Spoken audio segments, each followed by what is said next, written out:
जूनपासून T20 world cup सुरू होणार आहे आणि यासाठी BCCIनं आजच्या बैठकीमध्ये 15 सदस्यीय संघाची घोषणा केली आहे।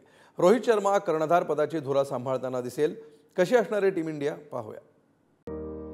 ICC ट्रॉफीचा दुष्काळ संपवण्यासाठी टीम इंडिया सज्ज। T20 वर्ल्ड कप साठी टीम इंडियाची घोषणा।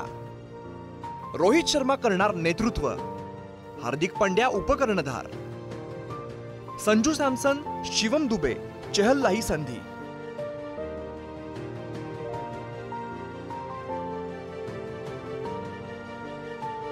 जगातील अव्वल दर्जाचा संघ असूनही टीम इंडिया मागील 10 वर्षांहून अधिक काळापासून एकही ICC ट्रॉफी उंचावू शकलेली नाहीये।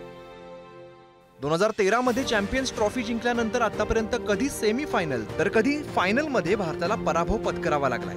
अशामध्ये आता पुन्हा एकदा ICC ट्रॉफी उंचावण्याची संधी भारताकडे असून 1 जून पासून सुरू होणाऱ्या T20 वर्ल्ड कप साठी भारतीय संघाची नुकतीच घोषणा करण्यात आली। यावेळेला रोहित शर्मा कर्णधार असून हार्दिक पांड्या उपकर्णधार असणार आहे।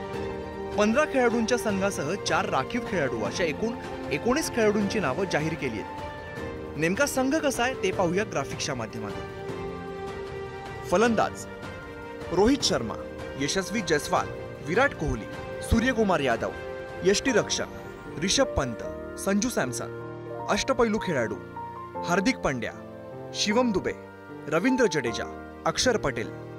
गोलंदाज कुलदीप यादव, युजवेंद्र चहल, अर्शदीप सिंग, जसप्रीत बुमराह, मोहम्मद सिराज।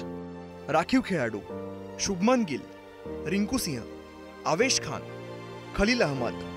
अशा रीतीने team India finally world cup साठी जाहीर झालेली आहे, ज्यात एक बऱ्यापैकी चांगला असा बॅलन्स संघ आपल्याला इथे पाहायला मिळतोय।